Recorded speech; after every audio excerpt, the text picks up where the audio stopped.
Good afternoon, everybody, and welcome to more children's Torah stories. As you will remember from last time, the Jewish people were in the desert, and they were at the area of Rephidim, and there wasn't any water. Thank you, Tzuria. So off went Moshe with some of the leaders of the Jewish people, and brilliant.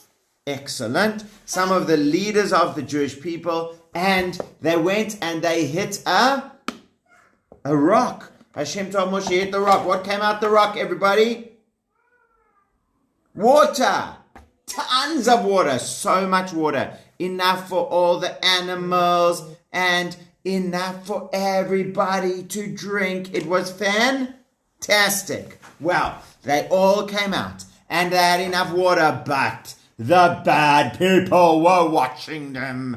The bad people of Amalek saw the Jewish people with all their water, and the people from Amalek were all scaredy cats. And so they waited until the Jewish people, thank you, were tired and third and hungry.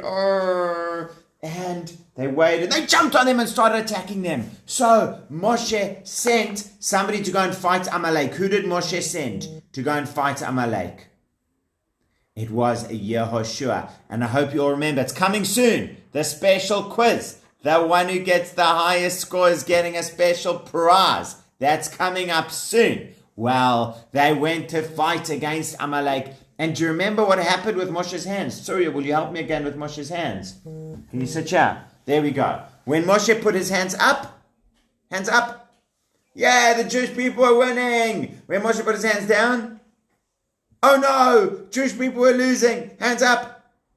Yeah, Hashem is helping us, they remembered, and the Jewish people were winning. Hands down. Who's Hashem again? And then they were losing. So it was only, thank you. So it was only when Moshe's hands were up, and even when his hands got tired, Aaron and Hur stood next to him to hold up his hands. You want to sit on my lap? So he could hold them up the whole day. Well, after Rephidim, they all followed where the river was coming from. Remember, Moshe went a bit far away to hit the rock. Well, that river had come all the way through, and Moshe and the Jewish people went back to follow where the river was coming from, and they got closer and closer to a special mountain. Do you have any idea what this mountain is called? Har Sinai. Har Sinai. Thank you, Shalva. They got close to the mountain of Har Sinai. What was the And mountain of Sinai? well, the mountain of Sinai, that's what Har means. But they arrived at Har Sinai, they arrived at Mount Sinai, and that was where the water had been coming from. So there was plenty of water for them the whole time, because that was where Moshe hit the rock. Moshe hit the rock at Har Sinai, and now they arrived where the whole river was, so they had plenty of water. And they got around Har Sinai, and they were getting ready for the Torah, and along came somebody who we haven't seen in a while. Along came this old man to come and speak to Moshe. Do you have any idea who this could be? I think Ashera knows. It is Yitro. Yitro is Moshe's best friend in the whole world. That's Moshe, yes. So, this is Moshe and this is Yitro. Yitro is Tzipporah's dad. Remember, Tzipporah is married to Moshe? Yitro is Tzipporah's dad, and he is Moshe's best friend in the whole world. That is Moshe.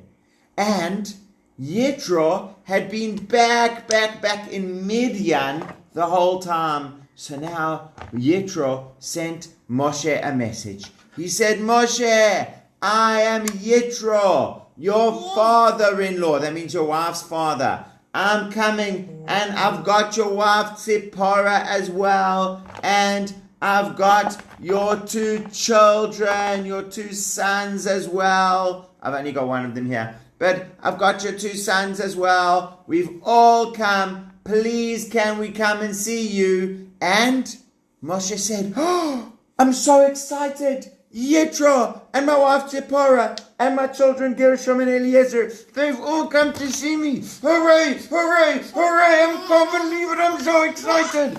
So Moshe said, okay. And Moshe went out to greet them. He went out himself. He didn't say, okay, they can come and see me. Can you imagine Moshe might say that? Moshe was very busy and very important. Maybe Moshe would say, okay, they can all come and visit me. No way. That wasn't how Moshe did it. Moshe was so humble. Humble means Moshe didn't want to say, oh, I'm better than anyone else. He didn't want to say, oh, they must do a lot of work for me. No, Moshe said, I am going to go and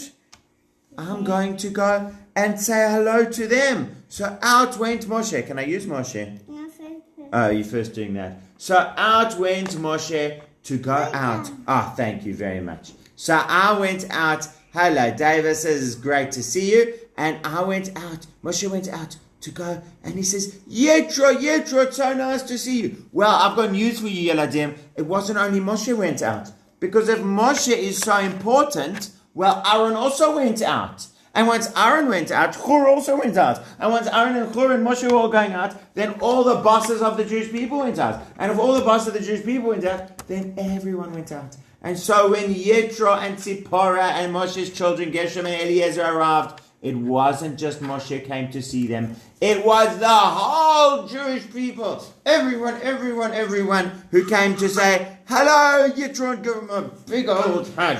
That was so many people came. They were so excited to come and see Yetro. So Yetro got such a great welcome. No, doesn't go in there. Thank you. But Yetro got such a great welcome when he came. They were so excited to see him. And Yetro came and he said, wow, Moshe, what are you guys up to? And Moshe says, well, Yetro, we are at Har Sinai. And Hashem is about to give us something so special.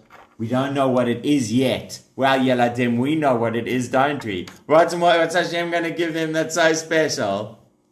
That is right, Ginsbergs. Hashem is going to give them the Torah. So, but Yetro sees, remember Hashem already gave them some laws, some mitzvot, to teach them about how to live and how to be kind to each other. So Hashem already taught them some of the mitzvot. So do you know what Moshe was doing? Moshe was teaching the Jewish people. But he was there teaching them, and they came to him with questions and they came to him with problems. So like, for example, you have two Jewish guys. One is called Ruvain and one is called Shimon.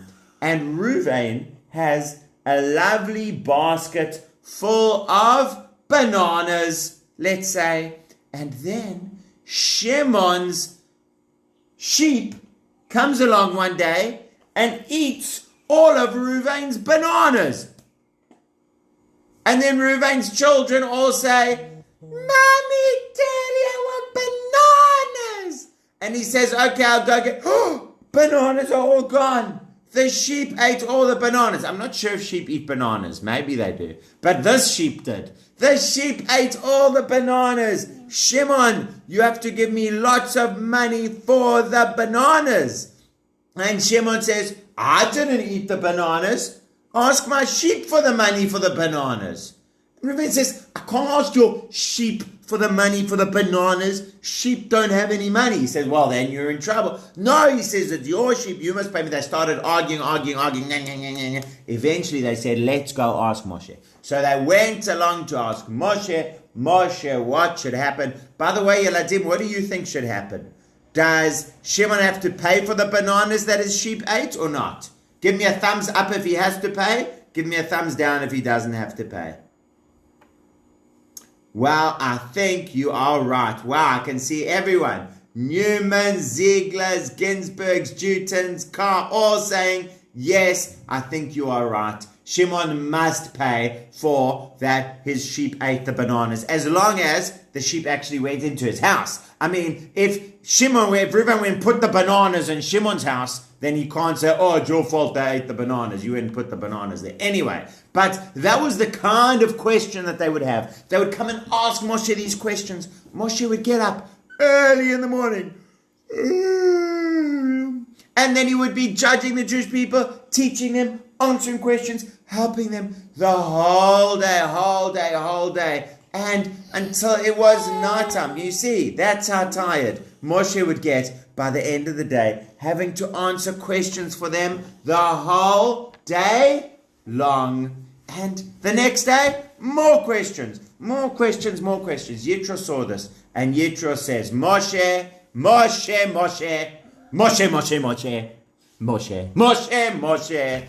this is not a good idea, Moshe. You're going to get so tired, and the whole nation's going to get so tired, because you are the only one they are asking questions to. They're all lining up in a long queue. Sometimes they have to wait the whole day to ask the question. Because how many Jewish people were there? A little bit or a lot? There were a lot of Jewish people. And if they were all coming with questions and they could only ask Moshe, well, then they had to wait in a long queue until they could go and ask Moshe the questions. And so by the time they got there, they were tired. And Moshe was judging the whole day, so he was tired. Yitro said, Moshe, this is not a good idea. Everyone's getting too tired. Moshe says, well, what should I do instead, Yitro? Yitro says, I've got a brilliant idea. My idea is get people to help you. You should teach some other people how to answer the questions. Teach them a lot of Torah. And then when people have questions, they don't only have to go to ask you. They could also ask all your helpers that you taught Torah to as well. What do you think, Yeladim? Good idea or bad idea? I think that also is a good idea. There is one problem with that idea. It is a good idea. There is one problem with that idea.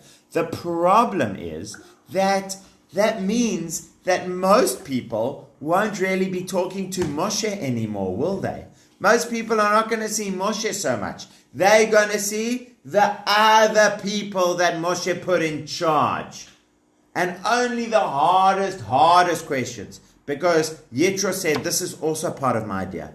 These people will answer the questions. And if they don't know, then they'll go ask somebody who knows even more. And if they don't know, then they'll go ask somebody who knows even more. And if they don't know, then they'll go to you, Moshe. So only the hardest questions go to Moshe. That's a very good idea, because it means there's not so long queues. Moshe can do all kinds of other things. But it also means that the people wouldn't get to see Moshe all the time. And isn't that a little bit sad? Here you have Moshe, who's so amazing. And before, even if they had to wait the whole day in the queue, at the end of the day, they got to see Moshe. But now, most people are probably not going to get to see Moshe, because they're going to see the other people who Moshe taught. But I think Yitro is right. That was the best way to do it. And Yitro said, Moshe, you must just make sure that the people that you ask are really good people. You want people who are clever and know a lot of Torah. You must make sure to teach them nicely. And they must be people who are going always to be good and to do what's right. You must make it people who are strong and are not afraid of other people, but are brave, that they will only do what Hashem says, even if somebody comes to them very scary. Because remember the story I told you with Reuven and Shimon about the sheep eating the bananas. Imagine if the judge says, Shimon, you have to pay Reuven because your sheep ate his bananas. Well, what if Shimon starts shouting at him? No, I'm not gonna pay. You are crazy. How can you say that to me? I'm gonna give you a smack. He might say all kinds of crazy things. The judge has to say, listen, Mr. Shimon, that is not acceptable behavior. You are not allowed to shout at the judge or smack the judge. Now you go and pay that money, or else my policeman will be very cross with you. That's what he has to be, very brave and strong. He can't let people push him around or shout at him. And so that is what Yitro said as well. You need really brave people who are not going to be scared of someone who comes to tell them. So Moshe said, okay, Yitro, I will do that. Thank you for all of your help. And they started getting all the people ready, and they started teaching them. And then Hashem said, Moshe, I want you to come up the mountain. So Moshe said, okay. And Moshe started going up the mountain, up. And as he got to the top of the mountain, Hashem made a special cloud come down. And remember how at the burning bush, Hashem spoke to Moshe from the burning bush. The burning bush was like his microphone. Well, it was the same thing here. On Har Sinai, Hashem spoke to Moshe through the cloud. The cloud was like his microphone. That was what he used to talk to Moshe. So Hashem said, Moshe, I have an important message for the Jewish people, because you can see how I love you so much, and I've been so good to you, and I carried you on the wings of vultures. I don't know if you can see behind me, Yeladim, the picture that I've got on my wall. That's a vulture's wings. That's a picture of a vulture with the wings, because that's what Hashem said. I carried you on the wings of vultures. A vulture is the strongest, biggest bird. And Hashem says, I carried you on the vulture's wings. I see Ashir is not so happy with this. Ashir, you probably think it's an eagle, right? It's not an eagle, my dear. It's actually a vulture. Nesher. The Hebrew word is nesher, and some people think nesher is an eagle. But I'm sorry to tell you that nesher actually means vulture. Hashem says, I carried you on a vulture's wings. Vulture's bigger and stronger than an eagle. And I took care of you. And now, Jewish people, I have some special mitzvot, some special laws for all of you. Go and ask the Jewish people if they want it or not. And Moshe went back down the mountain, came down, and he said, Jewish people, Hashem loves you, and Hashem took care of you, and Hashem carried you on the wings of vultures. And now Hashem has special laws that he wants to give you. Do you want them or not? And you know what the Jewish people said, Jeladim? I'll tell you next time what they said. Sorry to keep you waiting, but I wish you all a wonderful Shabbat, and I look forward to seeing you next time. Bye!